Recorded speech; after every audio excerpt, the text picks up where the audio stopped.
Porque a meditação, ela traz pra gente a consciência da impermanência, como a gente falou das coisas. E a impermanência, ela vai atuar diretamente contra a ansiedade. O interessante é que o conceito da meditação, para muita gente, é parar de pensar, né? Só que a gente, cada vez que olha para nossa mente, a gente vai percebendo que ela não para de pensar. Então a questão não é a gente cessar o pensamento. Então, nós mesmos, né? Só que o processo de aprendizagem, de vida, é um processo junto, a gente cresce junto, nós somos juntos, os seres humanos, né?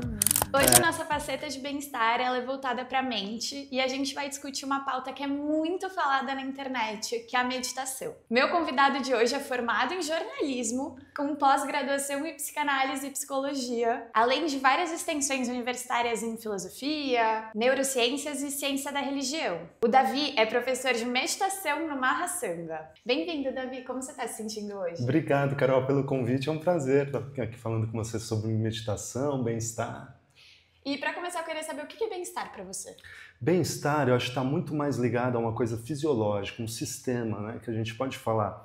O bem-estar pode estar ligado a uma sensação positiva emocional, física, mental. Então, ela é diferente, esse conceito é diferente, por exemplo, de felicidade, que é algo que a gente tem mais no sentido de realização. Então, bem-estar a gente pode sentir diariamente, é uma coisa mais diária mesmo, do agora, né?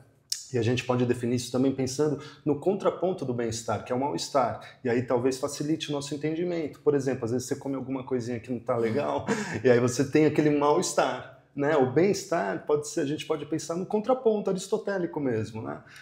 Desse pensamento linear. Então, quando a gente está bem, a gente está legal, né? A gente está com uma emoção equilibrada.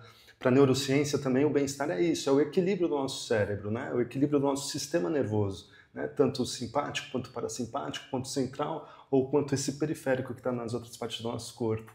Achei muito completa a sua definição de bem-estar, achei muito legal. Mas você falou um negócio de felicidade, eu fiquei um pouco curiosa, porque quando eu desenvolvi minha tese de TCC, eu fiz, uma das minhas perguntas era se felicidade e bem-estar eram a mesma coisa ou não. E aí, porque era uma pauta que muita gente falava sobre os caminhos da felicidade e estava super voltado a esse tema de wellness. Só que eu também vi que muita gente considerava bem-estar uma parte da felicidade e muita gente considerava a felicidade uma parte do bem-estar, como se fosse algo maior. Como que você enxerga isso? Eu penso no seguinte, que a felicidade ela está ligada mais numa questão de realização. Então, quando a gente pensa em algo que a gente está realizado mesmo, é algo mais amplo, que não está tão ligado ao presente. São dois conceitos que eles se misturam, até porque, né, eu acredito que a gente falava muito de felicidade de 2010 mais para trás. Tanto é que a gente tem um best-seller do Dalai Lama, que é O Caminho da Felicidade, né? Esse livro vendeu muito, né? E foi um grande sucesso. Também vários livros naquela época que tinham esse contexto procurando a felicidade. E de um tempo para cá, eu acho que mudou bastante a ideia da felicidade para um novo conceito, que é o bem-estar. Né? Naquela época talvez não se falasse tanto em bem-estar, né? Então eu acredito isso, que o bem-estar está mais ligado a um equilíbrio fisiológico mesmo, quando a gente fala em fisiologia de sistema, um sistema mesmo corporal, algo mais científico no sentido de palpável. Então você tem realmente um equilíbrio mesmo no seu sistema nervoso, nos seus neurotransmissores, né? Então é uma questão mais que a gente percebe que esse equilíbrio do corpo, o cérebro vai funcionar de uma forma mais tranquila, mais equilibrada, mais saudável, e essa sensação também vai transpassar para o corpo. É claro que tudo está ligado, né? Quando a gente fala nessa linha do cérebro, a gente pode lembrar também do nosso comportamento, que é o outro lado, né? Na medida que a gente tem um comportamento saudável e equilibrado, isso vai alimentar o cérebro também, vai trazer esse equilíbrio. Então esse seria o bem-estar, que a gente poderia dividir mesmo, né? Se a gente for pensar um bem-estar emocional, um bem-estar eu vi físico. Até que o brasileiro, a gente tem mania de retificar absolutamente tudo, né? Então, ao invés do americano, que ele comporta como wellness tudo, o bem-estar, ele é dividido pelos brasileiros com bem-estar até financeiro, subjetivo, psicológico. E eu tenho essa impressão, sabe? E a felicidade, né? Não é bem isso. A felicidade é realmente quando a gente está realizado de alguma forma, né? Então, é claro que as coisas meio... Por exemplo, você está feliz, né? Então você está, de alguma forma, com bem-estar, né? Você está feliz, você está... Agora, você pode estar feliz e estar com dor de barriga. Né? Você pode, de repente, estar muito feliz e comer alguma coisa errada e você está com aquele mal-estar. Você não está com o equilíbrio total da fisiologia do seu corpo, né? Ou mesmo você está feliz, mas você assistiu alguma coisa que te deixou um pouco incomodado ou incomodada, né? Isso não te tirou a felicidade, mas te tirou o bem-estar. Então, eu acredito que o bem-estar, ele está ligado numa coisa mais diária, né? É claro que a gente tem técnicas e tem ferramentas de colocar esse bem-estar numa ideia mais de objetivo de vida. Eu quero levar uma vida com bem-estar, né? E não necessariamente com felicidade. Então, para mim é diferente um conceito do outro, né? E onde você acha que a sua profissão atual, que é professor de meditação, ou até mesmo a meditação e o bem-estar, eles se cruzam? Acho que eles se cruzam a todo momento, porque a meditação é uma técnica, na realidade, né? É uma técnica que ela é uma técnica milenar, a gente tem referência dela a 1500, 2000 anos antes de Cristo, né? Nos Vedas, por exemplo. Então, que faz com que uma técnica simples, que todo mundo pode fazer, em qualquer lugar, né? Em qualquer atividade também, não tem a necessidade de algo muito rebuscado, e que isso, se a gente for falar de uma questão de científica mais ligada ao nosso cérebro, ela atua diretamente, a meditação é essa técnica que atua diretamente no funcionamento do nosso cérebro. Então, há 1500 anos atrás, a gente acredita que não tinha as experiências científicas, é claro que não tinha, né, de neuroimagem, né, que isso é muito recente, que comprovou como a meditação pode atuar no cérebro, né, e consequentemente, no nosso sistema nervoso. Mas, além disso, falando de uma sensação emocional, comportamental e de mente mesmo, mente para o dia a dia, mente de foco, mente de entusiasmo, mente que trabalha melhor a dor, né? A meditação atua diretamente nisso. Então, ela está muito ligada ao bem-estar mesmo, né? Sim. E você falou dos Vedas, só para quem estiver ouvindo a gente não souber o que são, o que é isso? A gente fala dos Vedas, que isso é muito antigo, né? A gente é um registro filosófico e espiritual indiano, então a gente está falando daquela outra parte do mundo, num tempo muito anterior a Cristo, né? Isso está documentado, existe provas e livros, né, escritos de que isso existiu antes do hinduísmo mesmo, né? Então eram sistemas que estavam ligados à espiritualidade, à forma da gente viver em comunidade e viver individualmente na Índia ou naquela região da Índia há 1500 anos atrás. E aí os Vedas, né? A gente tem livros, o Rig Veda, né? Você tem outros livros aí do contexto do Vedas, dos Upanishads, né? Que ainda existe, se a gente procurar hoje, a gente consegue comprar traduções muito boas, inclusive, né? Os Vedas é o que a gente fala que deu origem ao hinduísmo, né? Que também é uma forma religiosa e uma forma de expressão cultural muito antiga da Índia, né? 1000 anos antes de Cristo, né? Então a gente está falando há muito tempo. Você falou um pouco do hinduísmo, é só uma curiosidade. Qual a diferença, você sabe, eu não sei se você vai saber, a principal diferença entre hinduísmo e budismo? Porque eu acho que quando a gente fala, meditação, não sei o quê, todo mundo joga muito pro lado do budismo, que talvez seja até porque está mais próximo da gente, do mundo ocidental. A experiência dela há 1500, 2000 anos antes de Cristo, né? Nos Vedas, por exemplo, então, que faz com que uma técnica simples, que todo mundo pode fazer, em qualquer lugar, né, em qualquer atividade também, não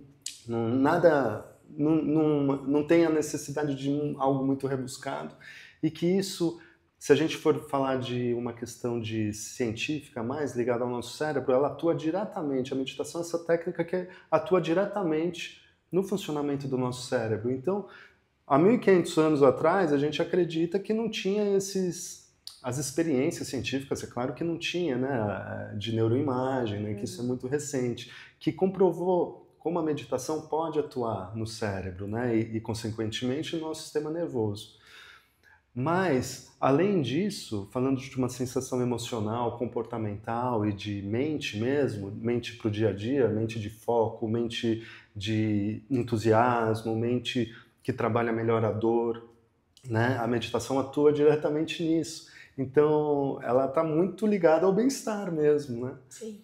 E você falou dos Vedas, só para quem estiver ouvindo a gente não souber o que são, o Ah, que é isso? a gente fala dos Vedas, que isso é muito antigo, né? A gente é um registro filosófico e espiritual indiano, então a gente está falando daquela outra parte do mundo, num tempo muito anterior a Cristo, né? Isso está documentado, existe provas e livros, né? Escritos de que isso existiu antes do hinduísmo mesmo, né? Então eram sistemas que estavam ligados à espiritualidade, à forma da gente viver em comunidade e viver individualmente na Índia ou naquela região da Índia há 1500 anos atrás. E aí os Vedas, né? A gente tem livros, o Rig Veda, né? Você tem outros livros aí do contexto do Vedas, dos Upanishads, né? Que ainda existe, se a gente procurar hoje, a gente consegue comprar traduções muito boas, inclusive, né? Os Vedas é o que a gente fala que deu origem ao hinduísmo, né? Que também é uma forma religiosa e uma forma de expressão cultural muito antiga da Índia, né? 1000 anos antes de Cristo, né? Então a gente está falando há muito tempo. Você falou um pouco do hinduísmo, é só uma curiosidade. Qual a diferença, você sabe, eu não sei se você vai saber, principal diferença entre hinduísmo e budismo? Porque eu acho que quando a gente fala, meditação, não sei o quê, todo mundo joga muito pro lado do budismo, que talvez seja até porque tá mais próximo da gente, do mundo ocidental, quero dizer. E qual que é essa principal diferença? Você sabe me dizer? Quando o Buda surgiu, ele surge no momento que o hinduísmo já existe, né?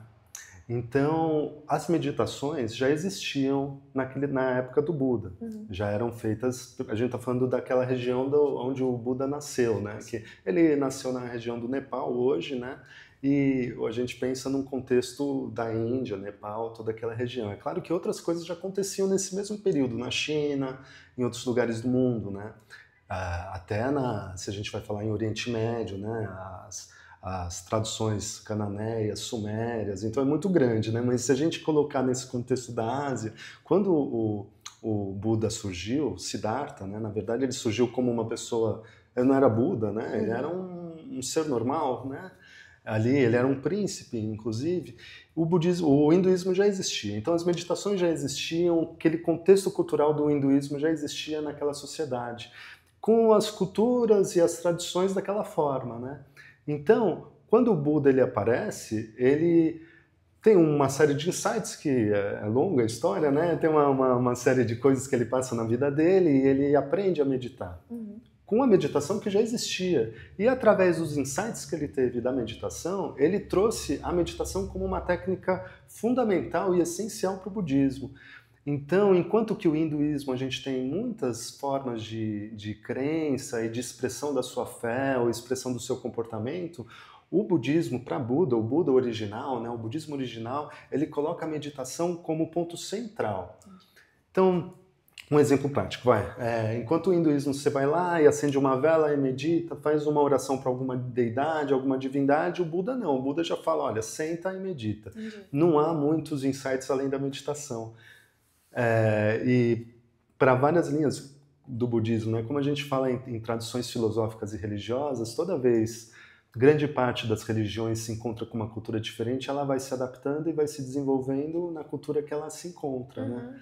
Então a gente percebe como o Buda, nesse sentido, ele fez meio que uma revolução ali na Índia naquele momento, onde a meditação era parte de uma técnica e quando ele se desenvolve mesmo, ele coloca a meditação como centro da... Bem interessante, eu não conhecia. E você falou um pouco sobre esse lado do mundo, e eu sei que você fez algumas viagens. Como que isso te moldou? Por que isso te influenciou tanto? Essas viagens me influenciaram... Eu sempre tive vontade de conhecer essas regiões do mundo, por influência da minha família mesmo, né? E eu acredito que a gente nasça com algumas impressões, assim, em nós.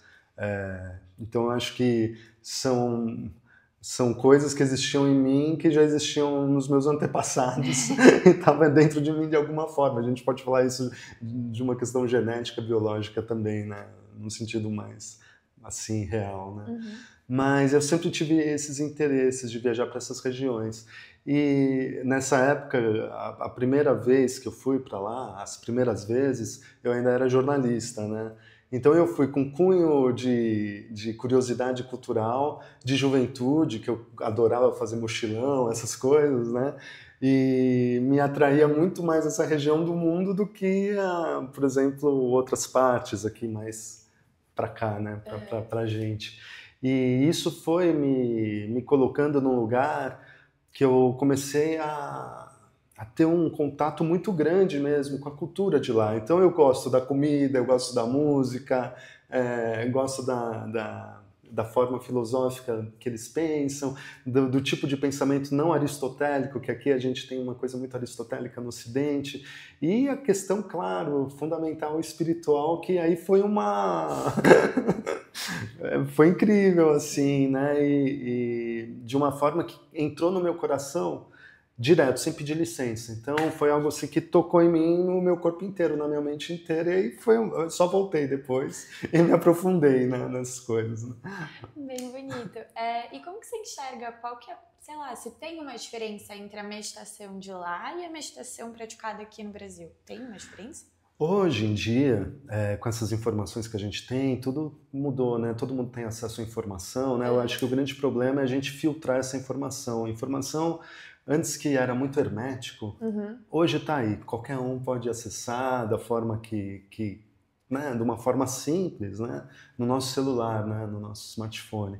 Então, se a gente quer compreender a meditação de lá, pelo menos antes da compreensão, a gente quer entender um pouco, ou ter acesso, a gente vai ter. Tem formas da gente. Sim. Claro que tem grupos mais herméticos, grupos mais fechados, mas uma meditação hinduísta, uma meditação budista, uma meditação taoísta, shintoísta, a gente não está restringindo a Índia, a gente está falando toda a Ásia, né? E das diferentes linhas, porque mesmo cada linha, cada tradição dessas tem muitas linhas, né? A gente pode ter acesso a livros também, a gente pode comprar livros digitais, livros físicos, tal, né? Então a gente tem esse acesso. Então a forma que a gente medita aqui pode ser uma forma mesmo integrada ao que está acontecendo lá, né? E isso é muito importante dizer, essa coisa da informação, porque quando a gente fala de um tempo mais para trás, lá, mais para o passado, a meditação lá era ensinada assim, como a gente está, oralmente, né? Né? Um fala, outro escuta, e a gente, na realidade, pratica, né? Aí o outro fala, o outro escuta, e vai todo o caminho, e a gente pratica. A meditação é para ser praticada. O que acontece quando vem aqui para o Ocidente é que a forma como, pelo menos eu percebo, a gente tem uma cultura diferente. A cultura é diferente de lá. A gente tem uma cultura aqui que ela parece que ela é mais teórica. A gente busca um pouco mais de teoria até. Sim. Lá é uma prática o tempo inteiro. Então você encontra professores lá que nem são tão eruditos, teoricamente, porque eles estão na prática, né? A gente pode encontrar os eruditos também, que podem falar da história e de técnicas diferentes, né? Formatos diferentes, mas não é, a gente percebe que não é grande preocupação. Aqui não. Aqui a gente tem uma questão que parece que a gente gosta da teoria, de comprovações científicas, testes de neuroimagem, que faz parte da nossa cultura, né? São coisas diferentes. Então a gente pode meditar trazendo, né, essa forma com que eles meditam, e a gente também pode criar outras maneiras, até porque a meditação ela se adapta também nas culturas diferentes, tem muitas formas de meditar. Sim, você falou agora sobre essa prática e sobre os professores, e você é professor. Como que você vira professor de meditação? Eu acho que você vira com prática mesmo. Tá. Existem cursos de meditação aqui no Brasil, você tem até... se fala de um movimento muito forte aqui, né, no Ocidente, na realidade, que é a mindfulness, né, que se tornou um movimento, na realidade, né, que isso surge mais ou menos na década de 70, a gente está falando de 1970 para frente, né, tem outras datações, e eles oferecem cursos mesmo de formação, né, é uma linha, né, é sempre bom lembrar que essas coisas são muito abertas e se misturam, né, sempre. Então, eu acredito, para você passar meditação para alguém, meditação é uma coisa prática, né? Você tem que mesmo meditar. E a forma como você vai passar, ela está muito ligada a qualquer coisa que você vai passar para outro ser humano, ou qualquer outro irmão ou irmã que você tem. A gente é uma coisa, né? É a responsabilidade emocional, responsabilidade de algo que você está passando que está muito ligado ao cérebro, à mente, à emoção, ao comportamento, ao pensar, ao seu instinto. Então necessita de uma responsabilidade individual, né? Talvez muito mais do que uma chancela erudita. E como que você definiria a meditação? O que é? Meditação é uma prática. É isso? É uma prática é uma prática milenar de você entrar em contato com você mesmo. Você tem muito a ver com autoconhecimento mesmo e você perceber o seu lugar mesmo, o que você está pensando, o que você está sentindo, onde você está vivendo, o que está acontecendo em camadas de você que dificilmente a gente teria acesso de uma outra forma, conversando ou em outros momentos. É claro que a gente tem um processo intuitivo muito grande, a gente pode falar de intuição da forma científica de uma forma não científica, né? Mais esotérica e tal. Mas a meditação, ela deixa como prova vários experimentos científicos de neuroimagem, que a gente muda determinadas vibrações no nosso cérebro e ativa ou desativa determinados lugares no nosso cérebro mesmo. Então isso demonstra mudanças de comportamento. Então a meditação é uma técnica que atua diretamente no sistema nervoso e no nosso cérebro. E você falou que mindfulness é como se fosse uma vertente da meditação, elas não são a mesma coisa. Para mim, a mindfulness é uma forma de meditação, adaptada muito até pelo nome, pelo conceito da forma que existiu e que existe ainda no Oriente e em outros lugares, né? Na Ásia e em outros lugares. Tanto é que a mindfulness é algo mais patenteado ocidentalmente, né? Entendi. Quando a mindfulness ela surge, já existiam técnicas milenares de meditação praticadas em culturas, em religiões, em filosofias, pelo leigo também, pela pessoa que não tem nada a ver com nada disso. E como que eu sei se eu estou meditando certo? Essa é uma questão muito individual.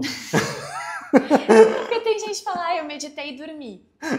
E aí, eu meditei porque tem essa coisa, a gente tem que deixar o pensamento entrar e sair, não sei o quê. Mas aí, às vezes, a mente não para. E aí, como que eu sei se dá certo? O interessante é que o conceito da meditação, para muita gente, é não estar pensando, é parar de pensar, né? Só que a gente, cada vez que olha para nossa mente, a gente vai percebendo que ela não para de pensar. Então a questão não é a gente cessar o pensamento.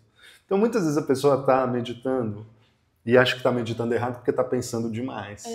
Mas isso pode estar ligado também a pensamentos intrusivos que a gente fala, né? Que são completamente naturais. Esses pensamentos estão surgindo na nossa mente a qualquer momento.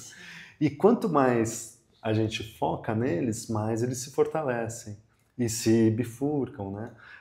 Também existem estudos da medicina falando que pensamentos intrusivos estão ligados também a um balanceamento de neurotransmissores no nosso cérebro, até a quantidade e a repetição deles. Então, mas isso é um outro contexto, né? Mas isso também, quando está muito repetitivo, né? Muito, muito, muito. Mas então, a meditação, quando você está meditando e você começa a pensar, ou você se liga que você está pensando, não é que você está meditando errado, por exemplo. Já vamos colocar os exemplos para facilitar, né? Ao invés de uma teoria. Outra coisa, você está meditando e você sentiu uma agitação muito grande, você não está meditando errado também. Você só deu um foco em alguma coisa ali que está acontecendo no nosso corpo. Uma ideia muito simples é a gente estar meditando e começou a coçar alguma parte do nosso corpo. Sim. Não é? Aí se começa a coçar, começou a coçar e você vai lá e coça, aí é um perigo, porque a gente fala até que a pele é o maior órgão do nosso corpo, né? E ali, olha, você deu vai ser um atrás do outro, aquele pensamento que contamina. Então, uma sugestão para quem está achando que está também meditando errado, coçou o corpo, não coça. Não, deu vontade de coçar, não coça. E meditação não é necessariamente você entrar numa meditação e sair calmo ou calma. Não é isso. A gente está entrando em contato com uma coisa nossa mesmo, algo mais interno que talvez entre com aquilo que a gente estava falando de bem-estar. Ela atua diretamente ao nosso bem-estar. Né? Então, é uma forma mais tranquila da gente perceber se a gente está meditando bem. Tá. Né? E a gente é uma sociedade que mensura as coisas e a gente sempre precisa estar melhorando. Como que a pessoa sabe se ela está progredindo na meditação? Existe isso? Existe um plano, por exemplo, hoje eu vou meditar 5 minutos, amanhã 7, aí depois 10, não sei o quê. Existe isso? Um plano? Qual que seria, assim, uma estratégia para você ver? Uma estratégia de metodologia? Pode ser uma estratégia de metodologia, porque eu acho que a mensuração, ela é besteira, mas talvez não seja, não sei. Claro, pode estar muito ligado à nossa força de vontade, motivação, inspiração e disciplina, né? Então, assim, linhas diferentes vão falar coisas diferentes. Isso é básico. Se você vê o que a meditação Zen fala, vai falar uma coisa, se falar o que o Shintoísmo fala, vai ser uma outra coisa, né? O interessante é a gente, na minha opinião, na minha experiência, a gente tentar trazer essa prática diária e começar com um pouquinho. Começa com um pouquinho, aí você vai se desenvolvendo e aos poucos você vai inserindo essa meditação em outras atividades do seu dia. Então, Era uma pergunta que eu ia te fazer. Como que eu faço isso? Por exemplo, porque todo mundo fala, por exemplo, dos ensinamentos da yoga. O que você aprende no tapetinho, você leva para fora da sua vida. A meditação também tem isso. Eu posso levar meus ensinamentos para, sei lá, enquanto eu ando, como, tomo um banho. Existe isso? Total. Nossa, Carol, total. Porque, assim, o mais importante da meditação mesmo é o pós-meditação. Não é você fazer uma meditação linda, tal. É como você se comporta depois da meditação, que é o grande laboratório, é a vida, né? Como que a gente fala, se comporta com as outras pessoas, encara o mundo, divide o nosso ambiente que a gente está com as outras pessoas. Esse é o principal, né? A meditação em si, se você ficar lá 2 horas meditando, sair da meditação e ser uma, não é isso. Isso, os grandes pensadores e as grandes figuras do nosso tempo falam isso. Tanto Buda quanto Jesus e outros grandes, né, falam, bota na prática, né, não sai dali do dia a dia. Então, a disciplina, se a gente colocar, eu acredito que poderia, assim, na minha experiência faça um pouquinho a cada dia e vai inserindo nos outros lugares do seu dia, como, por exemplo, em qualquer você vai comer alguma coisa, saiu para comer alguma coisa, você vai pegar um alimento, por exemplo, seja lá o que for, coloca na sua boca, sente a textura, você respira um pouco, vai respirando, quando a gente está respirando tem que respirar, mas ele vai respirando, vai sentindo a textura do alimento, vai percebendo a abertura dos sabores, vai percebendo como é que você está mastigando, aí você engole, aí você percebe, tenta perceber um pouco como esse alimento está descendo. Esse é um exemplo de a gente fazer. Sim. Um outro é andando. É melhor andando do que dirigindo, porque dirigindo a gente pode, né, sair do prumo. Mas andando, por exemplo, pensa, a gente está andando, um pé levanta, o outro pé desce, o outro pé vai, outro pé nos seus braços, como que está a temperatura do seu corpo, né? Quando a gente está conversando com alguém, será que eu estou ali escutando mesmo? Será que eu estou pensando na resposta já? Né? Será que uma pessoa que está se abrindo para mim está com algum problema? Será que eu já estou preocupado ou preocupada em responder alguma coisa ali? Ou eu já estou ouvindo também com uma contaminação, porque eu conheço essa pessoa, já estou sentindo aquilo, e aí já sei já sei qual é o, né? Então, a gente pode meditar a qualquer momento, em qualquer atividade, é como você falou do yoga, né? Entendi. Seria como se você atribuísse uma certa consciência às coisas que você está fazendo, né? Tá. Quais são as diferenças entre essas técnicas de meditação? Porque você falou, o estilo Zen, o estilo taoísta, hinduísta, e tem uma diferença muito clara ou você acha que não? Tem. Vamos trazer para o budismo, para facilitar. O Buda ele falou assim, há diferentes ensinamentos da mesma coisa, porque há diferentes pessoas, diferentes mentes, diferentes formas de compreender. Então, para uma pessoa, a gente vai, por exemplo, tocar um sino. A pessoa gosta do barulho do sino, ela se sente bem com o sino, ela se foca melhor com o sino. Tem outra que não suporta esse barulho de sino e queria estar virada para uma parede sozinha. A outra precisa de um monte de vela, de um monte de imagens. Então, existem muitas formas da gente colocar a nossa mente em meditação. Depende de como que é o condicionamento da nossa mente e como a gente sente mais facilidade nisso. E também tem aquelas linhas que elas vão contra isso. Elas falam que quanto mais facilidade a gente tiver, mais difícil a facilidade de entrar no processo, a gente não vai estar desafiando a nossa mente. Entendi. Então a gente vai no contraponto. Existem centenas de... E você falou do sino. Tem uma diferença entre a meditação música, mantras ou até mesmo sino para uma meditação silenciosa? Tem, completamente.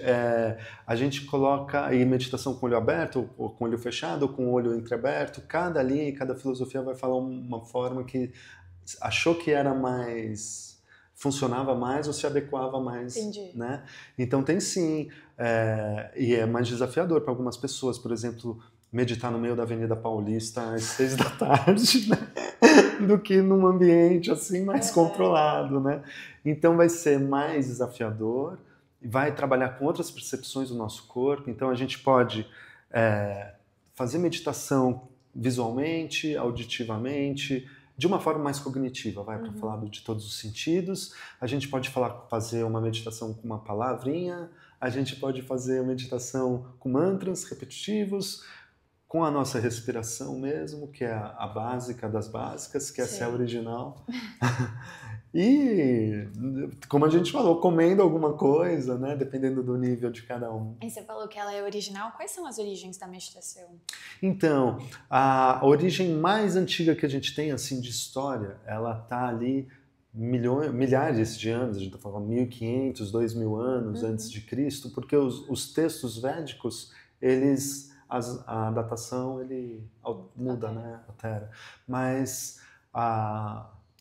o registro mais antigo, histórico, está nos Vedas mesmo. Então, e no Veda, no Rig Veda, coloca algo assim de você ouvir além do que você ouve.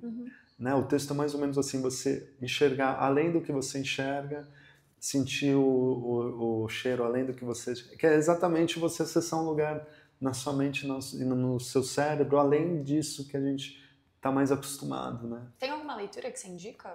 De meditação? Para as pessoas aprenderem até essas diferentes técnicas e variações. Eu falaria assim, ao invés da leitura... Pode ser um filme também. Pode ser um filme, né? Existe. Mas, antes de tudo, se eu pudesse falar, eu falaria assim, você senta, sente, que o Zen fala muito disso.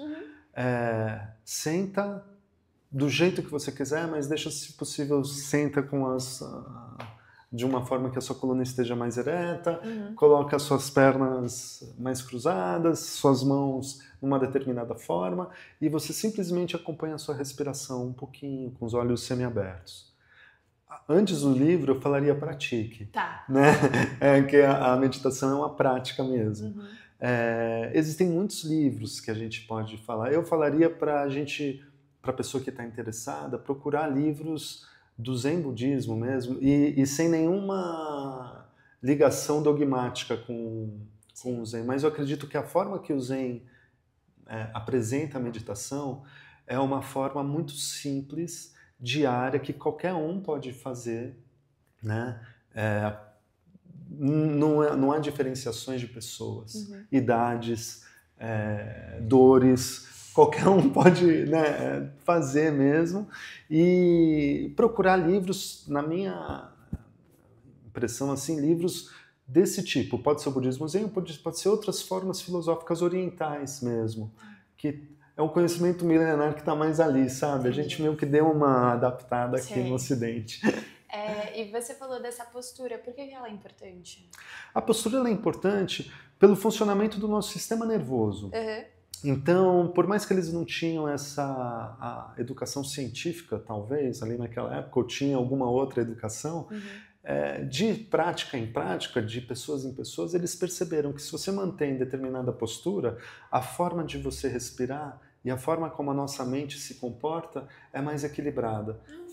Facilita o nosso foco, facilita a nossa forma de entrar mesmo em nós mesmos, né?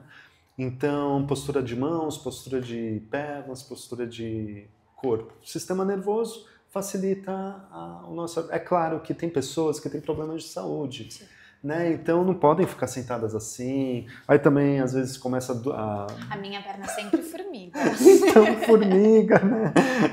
Então a gente vai adaptando. O que importa é que a postura ela é importante, mas ela não é o que vai... Não é a pedra fundamental ali, né? Tá. E sabe o que eu ia te perguntar? Não sei se você já ouviu falar, mas existe essa coisa da manifestação, que as pessoas agora fazem vision board, colagem, com tipo a vida que você quer no futuro. E aí tem meio que meditações voltadas para manifestar o que você quer. Isso funciona? Isso existe? Você sabe alguma coisa sobre isso? Já ouviu falar? Falar do que eu acredito, não sei se é um pensamento positivo, pensamento positivo que como se fosse, eles falam que na neurociência, eu vejo isso muito no TikTok, que na neurociência tem essa coisa de você manifestar a sua vida futura, só que aí você tem que pensar tanto nos desafios e como essa pessoa se porta e quais são as dificuldades que ela passou, tanto nos benefícios e, sei lá, essa vida que você quer. Tipo, eu quero um emprego XPTU e quais são os desafios que eu preciso para passar, e aí você fica lá meditando. Ou até mesmo agora tem um movimento novo, que você faz um videozinho, tipo um slideshow com as coisas que você quer para sua vida, e aí você coloca uma música e fica lá. E aí... mentalizando a sua vida. Isso funciona? Eu acho assim, falar de pensamentos e energia e emoção nossa. Claro, quando a gente coloca objetivos na nossa vida, parece que a gente... coloca uma força extra ali, mas a gente tem que sentir que a gente quer aquilo. Sim. Né? Tem que ser um processo, não é mesmo alguém que impôs pra gente. É você exercitar o desejo. Exatamente. Entender que aquilo não está ligado a uma satisfação de um desejo, como a gente está falando. Porque pra gente, quando a gente pensa e pratica meditação, a gente vai percebendo a impermanência das coisas, né? Como tudo é impermanente e interconectado. E até, falando dessa interconexão, das coisas que podem acontecer, eu acho que quando a gente realmente objetiva algo de coração, né? E a gente coloca o nosso ímpeto ali, então é a nossa motivação, o nosso comprometimento leve, um comprometimento leve, não obrigatório, né? Tem que ser não dogmático, é uma coisa de amor, de coração. As coisas vão mesmo, a nossa mente e o nosso corpo, como a gente está falando de bem-estar e felicidade também, a gente vai se moldando ali, vai se colocando, e cada conquista pequena vai liberando essa dopamina no nosso corpo, falando de neurociência, e vai trazendo uma satisfação que vai nos impulsionando. E a gente vai percebendo aos poucos que não é a chegada, não é o objetivo que vai encarar aquilo. É o nosso dia a dia de conquistas, né? É o nosso dia a dia que a gente vai pensando, vai curtindo, vai aproveitando, vai tendo prazer com aquilo, um prazer muito mais etéreo do que aquele prazer mesmo físico, e vai entendendo essa impermanência, essa interconexão, que quando eu me empolgo, eu não estou mais preocupado lá na frente tanto, estou preocupado aqui no caminho. Isso vai facilitando todo o processo mesmo. Então, de alguma forma, a gente pensar, se comprometer, né, de coração, ter um comportamento para isso, eu acredito sim que, em primeiro lugar, vai trazer uma vida mais saudável, com um bem-estar mais legal, né? A gente não vai se cansar tanto, porque quando a gente não está alegre, feliz num lugar, né, e a gente vê mesmo, pô, a gente quer sair mesmo, a gente não aguenta, fica com fardo, né? Então é nesse processo, eu acho. Você falou um pouco do processo e eu queria ler a descrição que está no seu site do Mahasana, tá. Você dá licença, porque eu achei muito legal. Que é: sua abordagem pedagógica e terapêutica é baseada na ideia de que todos os alunos, meditadores e pacientes têm o potencial de alcançar a realização pessoal, a serenidade, o conhecimento de si mesmo, sendo encorajados à tranquilidade, à criatividade e ao pensamento crítico, buscando criar um ambiente interno de reflexão estimulante e inclusivo. Qual papel você diria que a meditação tem nisso? Onde ela entra e quão essencial você acha que ela é? Eu acho que a meditação ela entra diretamente nesse pensamento crítico que a gente tem, numa serenidade também, no foco maior do que a gente é, do que a gente está pensando, do como a gente está se comportando também. Então, eu escrevi isso, eu falei, né, coloquei isso aí porque eu acredito que a gente está o tempo inteiro juntos aqui. A meditação é um processo individual. Esse que é interessante, a gente está meditando nós, né? Só que ao mesmo tempo que a gente está nós, a gente está compartilhando com o ambiente no sentido que a gente está sentado em alguma coisa, respirando o ar, soltando esse ar, né? Tá aqui o tempo inteiro a gente está em contato com tudo. Mas quando a gente vai colocar numa parte assim mais holística, a gente está com nós mesmos, né? Sim. Só que o processo de aprendizagem, de vida, é um processo junto, a gente cresce junto, nós somos juntos os seres humanos, né? Até trazendo para algo ocidental, que para a gente ficar mais claro, Jesus mesmo, mas sem coisas de religião, assim, mas como uma ideia filosófica. Se a gente coloca o que ele falou em Mateus mesmo, lá para o capítulo, acho que 22, 20, 21, tem que dar uma olhadinha ali, que é amai os outros como você mesmo. Então, ali é integrado o que ele quer dizer, né? E nesse sentido, a gente está junto e a gente cresce junto.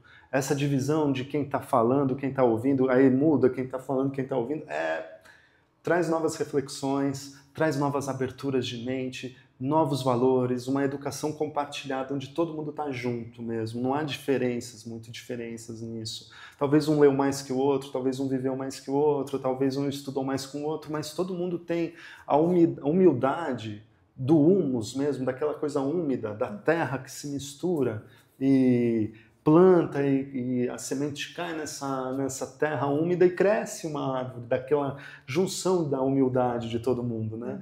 Então, e isso está muito ligado ao pensamento reflexivo, que a gente não precisa, às vezes a nossa educação é muito de engolir o que os professores falam pra gente, né? E a gente às vezes tem que decorar isso para algumas provas, e a gente tem que engolir e tal, mas é no sentido da gente refletir, ouviu, reflete, leu, reflete, ver o quanto isso entra nas nossas vidas, né? Sim. O quanto isso encaixa, ou quanto isso não tem nada a ver, e de repente essa informação vai fazer um sentido daqui a um tempo, ou não vai, vai se tornar uma outra coisa.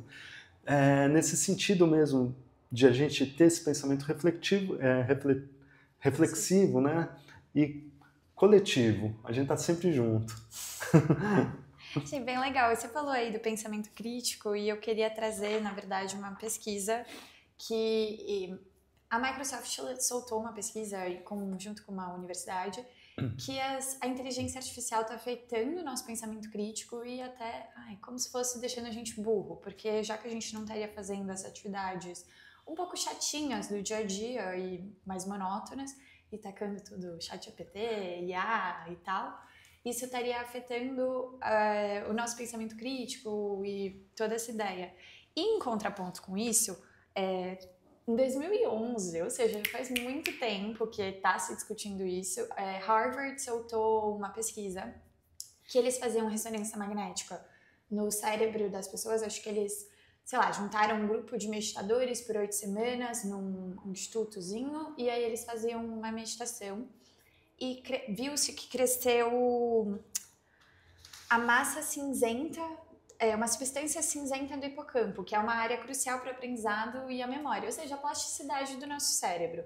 Eu queria saber o que você acha que a meditação pode influenciar mesmo nesse pensamento crítico, nessa nossa, até digamos, vontade de aprender, não só em melhorar a plasticidade neurológica e tal.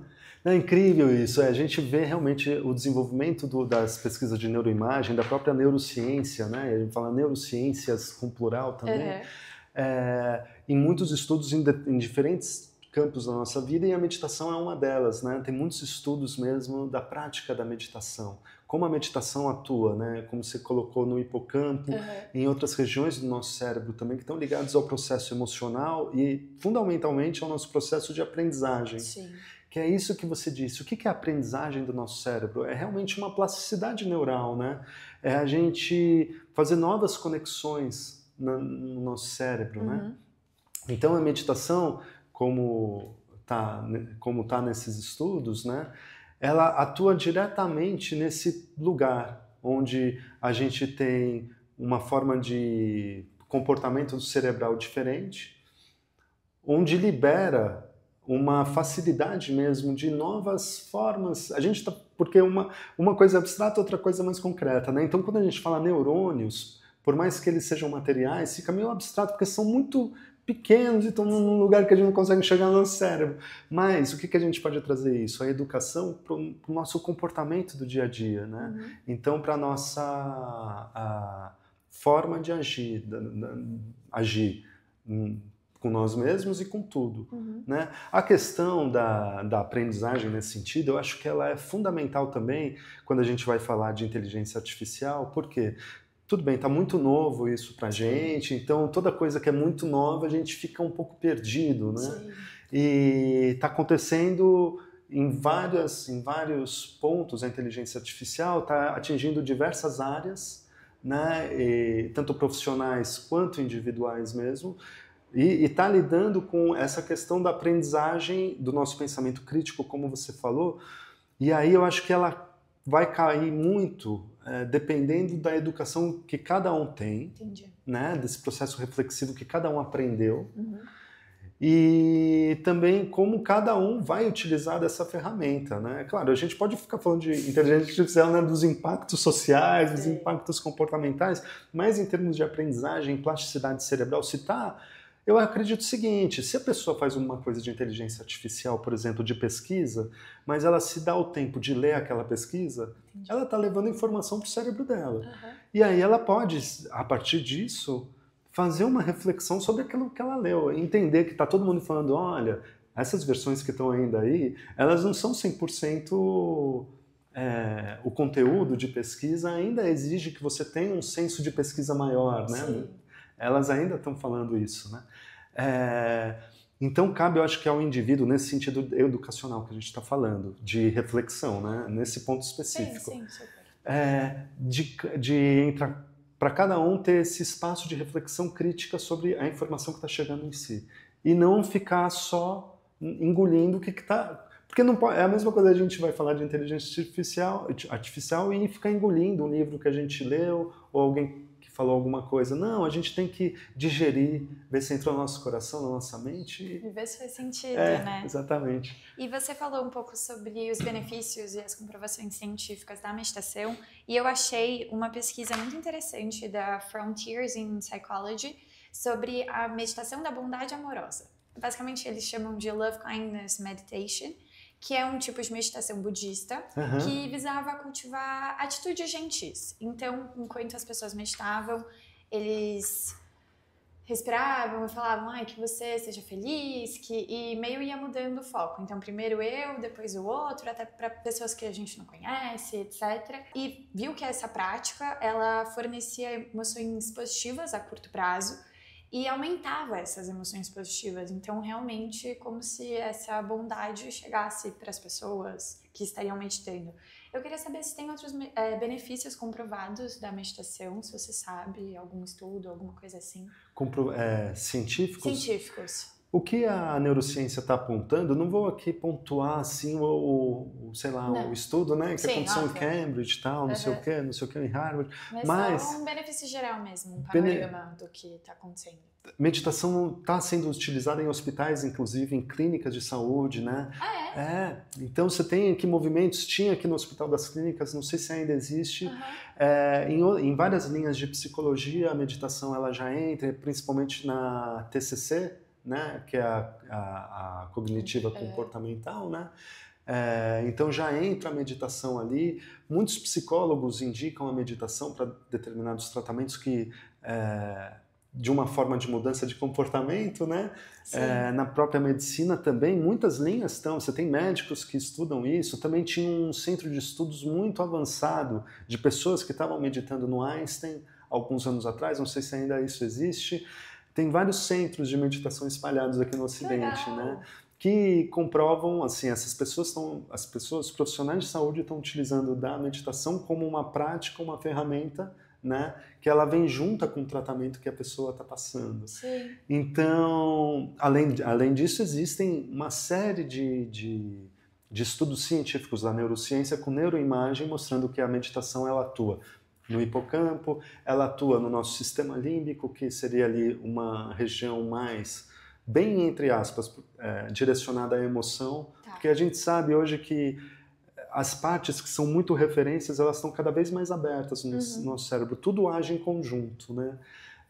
Mas o sistema límbico está muito associado ao processo emocional, então a meditação ela atua muito ali. Então a gente está falando de um desenvolvimento emocional, de um bem-estar emocional, de uma consequência de atitude ligada à nossa emoção. E uma outra parte que tem estudos que apontam que a meditação está muito ligada ao nosso córtex pré-frontal, né? Que está muito associado à parte mais de raciocínio lógico, um pouquinho mais devagar do que as outras partes do nosso cérebro. Então, quando a gente fala em pensamento crítico, está muito ligado ao córtex pré-frontal, né? Então, se a gente pensa, né, que a meditação está mexendo no nosso centro emocional, no nosso centro racional mais, a gente vai perceber que no nosso comportamento do dia a dia, se a gente tem uma resposta muito instintiva, a gente pode usar a meditação para a gente estar mais equilibrados ou equilibradas na consequência dos nossos atos. Sim. E você falou do processamento de emoções e até mesmo dos psicólogos, TCC, que usando a meditação como uma técnica. Eu vi um estudo também que falava sobre mindfulness, na verdade, que era que eles desenvolveram uma meditaçãozinha de 15 minutos e foi usada num grupo por 7 dias. E que isso melhorava muito no processamento das emoções das pessoas, elas conseguirem se entender um pouco mais. E existe uma mini meditação padrão? Existe. Dizer quais são os pilares? Os pilares é você tá com você mesmo, fica num ambiente que você possa entrar no seu quarto, entrar no seu escritório, entrar onde for, se não tem escritório, não tem quarto, mas em algum momento que você possa se encontrar num parque, numa praça, com todos os cuidados necessários aqui da sociedade e tal, para você estar seguro ou segura num lugar. Esse é o importante, você se sentir um pouco seguro ou seguro em algum lugar, que você tem um tempinho para você. E aí os pilares, primeiro lugar que você encontre esse lugar, algum espaço assim, caso seja impossível para as pessoas impossíveis, tudo bem, com pessoas ao seu redor, mas que você tenha um momento que você está com elas, mas que você está consigo mesmo, consigo mesmo. E então você fica ali e você não vai deixar os seus olhos fechados, nem os seus olhos totalmente abertos. Você vai deixar os seus olhos entreabertos, né? Como se suas pálpebras estivessem tocando, seus cílios estivessem tocando, na realidade. Você vai ficar nessa postura e você vai começar a perceber a sua respiração. Você tenta soltar um pouco o seu corpo, solta ele, tenta relaxar e você vai sentir a sua respiração. Isso é uma coisa muito simples, que não exige muita coisa erudita, nada muito erudito. Né?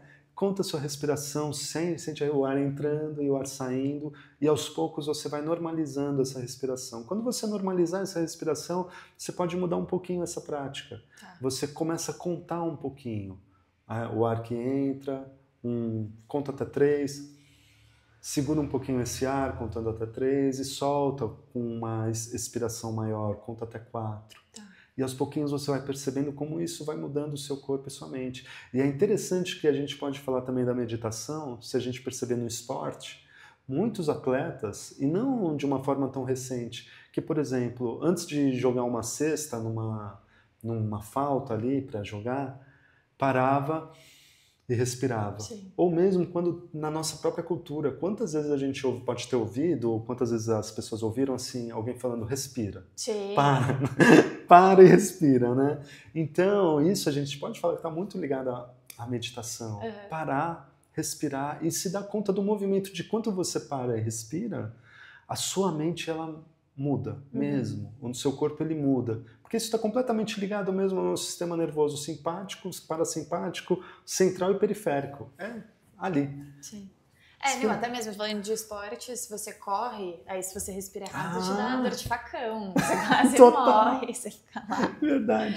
E já que a gente estava falando um pouco de saúde, nossa conversa está chegando um pouco ao fim e eu queria terminar com um tema que eu acho muito importante, que é nosso mundo moderno aí, que tá todo mundo ansioso. E no Brasil, a palavra que definiu 2024 para os brasileiros foi ansiedade. De acordo com a OMS, 328 milhões de pessoas no mundo têm transtorno de ansiedade, sendo que só 1 em cada 4 pessoas afetadas recebem tratamento correto. E por falar em tratamento, 11,5 bilhões de dólares foi o valor movimentado no mercado global de tratamento de transtornos de ansiedade em 2024. E segundo a Covitel, 56 milhões de pessoas, ou seja, quase 27% da população, sofre de algum grau de transtorno psíquico e psicológico no país. E o SUS revelou que teve um aumento de registro de atendimentos ambulatoriais relacionados à ansiedade, num aumento de 14% em relação ao ano de 2023. O site do Conselho Federal de Farmácia, ele publicou uma análise que o país registrou um aumento de 18,6% no consumo de medicamentos voltados à saúde mental, e esse dado da pesquisa foi desenvolvida em agosto de 2022 até agosto de 2024, e 74% dos medicamentos adquiridos eram antidepressivos e ansiolíticos representavam 26%. Eu queria entender como que essa prática, ela compensa essa geração ansiosa que estamos vivendo? Como ela pode ajudar?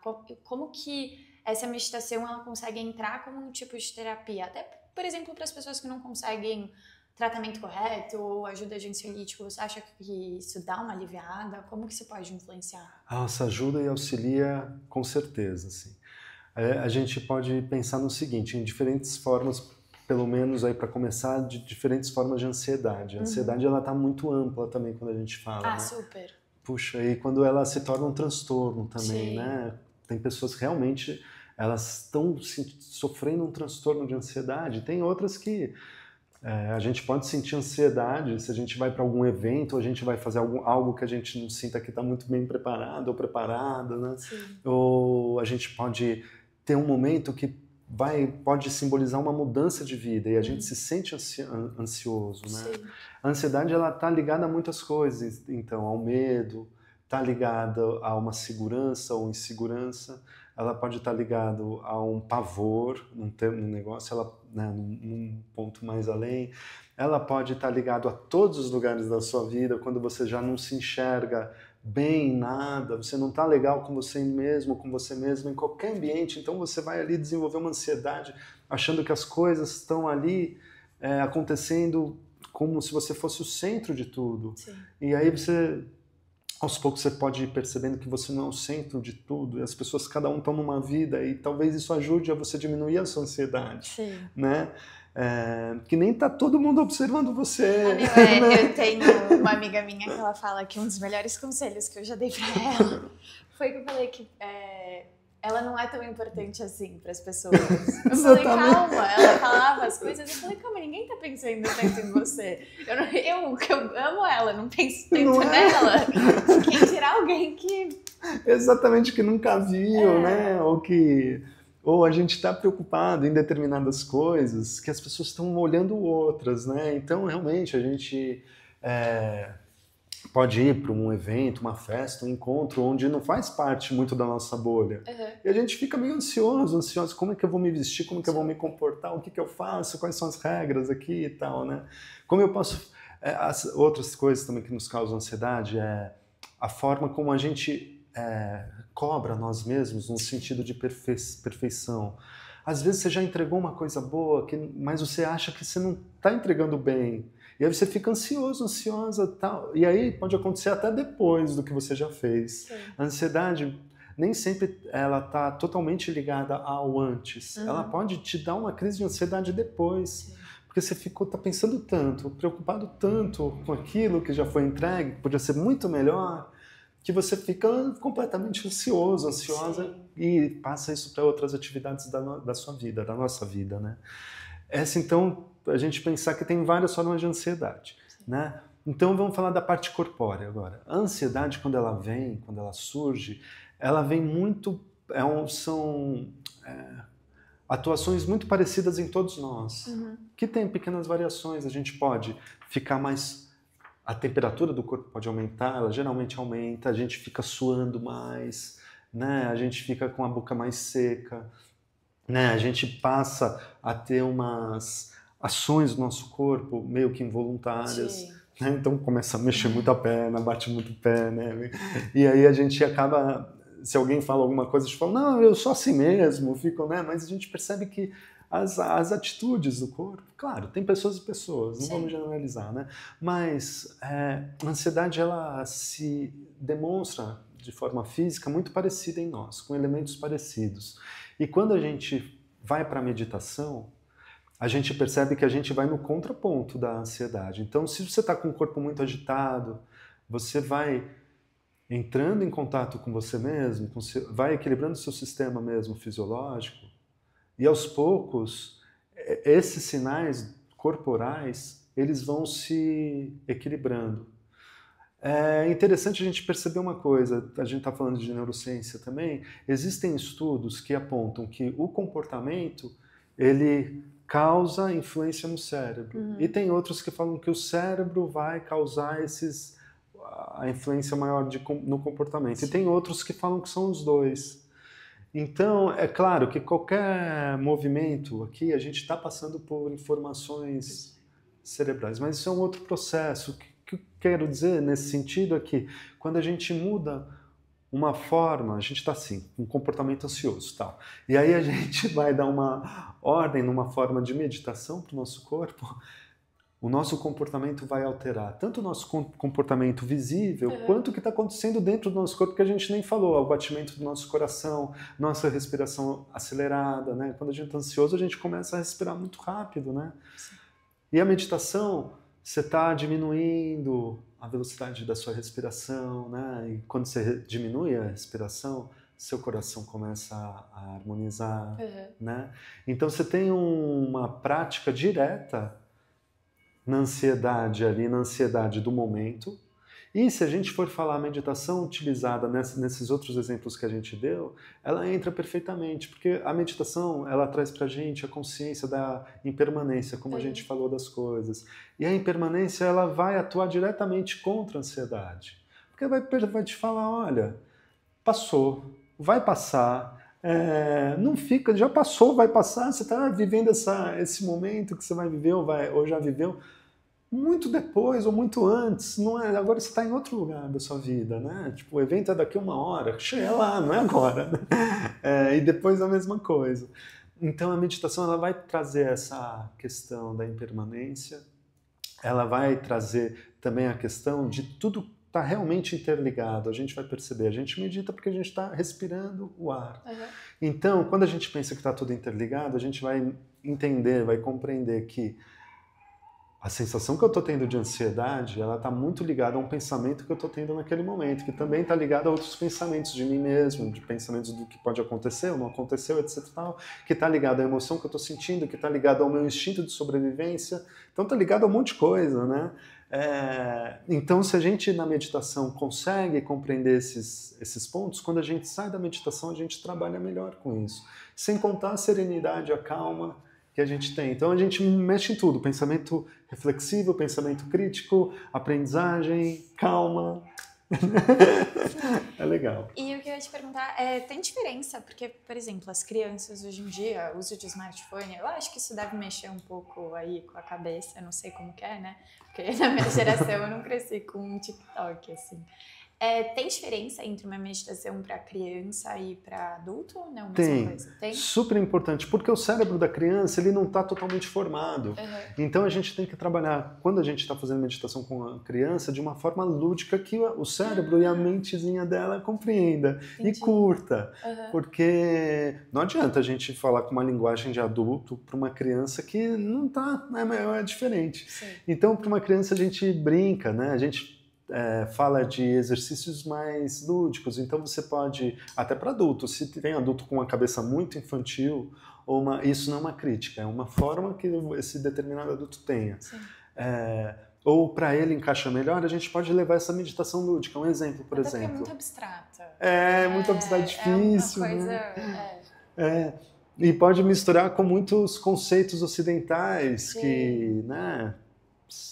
Que a pessoa pode ter um pouco de resistência, né? Sim. Mas, por exemplo, um exemplo para uma criança. Ela pode imaginar que ela está com uma bexiga. Então, olha, imagina que você está com uma bexiguinha. Agora você vai assoprar essa bexiguinha, ela vai encher. Aí quando você puxa o ar, essa bexiguinha solta, né? Tem um e-book que eu escrevi, inclusive um livro aí, que é como fazer seu filho dormir. Eu não me lembro, faz algum tempo já, ou como fazer sua criança dormir. Que tem uma série de exemplos lúdicos que qualquer um pode fazer. Legal. E aí você pode colocar, né, para ensinar, se você tem algum parente, ou se você cuida de alguma criança e tal, para ela curtir. Ela vai entender a prática como uma brincadeira. E aos poucos ela vai colocar isso ali no menu da vida, né? Sim. E tem algum lugar em São Paulo, ou até mesmo no Brasil, que você indica para praticar? E se não for presencial, pode ser também um canal no YouTube, ou até mesmo uma playlist no Spotify, de alguém que faz meditação guiada? Eu acho que tem muitos lugares que você pode ir atrás da meditação mesmo, né? Eu acho que é interessante quando a pessoa ir com isso que a gente conversou aqui bastante. Sim. Coração aberto e pensamento reflexivo e pensamento crítico, sempre. Onde for. Existem muitos lugares que você pode fazer diferentes tipos de meditação, né? Você pode pesquisar que tipo de meditação você gostaria de ir, que tipo de pessoa você é. Sim. Você é uma pessoa que precisa de uma meditação mesmo de alguma forma ou outra. Tem aplicativos também que as pessoas têm acesso a isso.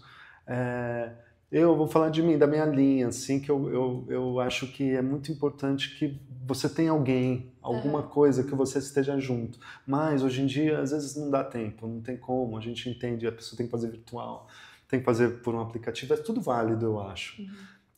Com pensamento crítico, coração aberto, né, e percebendo se isso está, de alguma forma, te trazendo algum benefício de pensamento, de corpo, de emoção, de comportamento e, fundamentalmente, seu em relação às outras pessoas, né? Como você é com as outras pessoas. É isso, né? Sim, muito obrigada. Eu queria te agradecer, foi muito legal, adorei. Achei que vai ficar muito bonito essa entrevista. Obrigada. Eu que agradeço, é um prazer, é muito gostoso a gente falar sobre esses temas, né?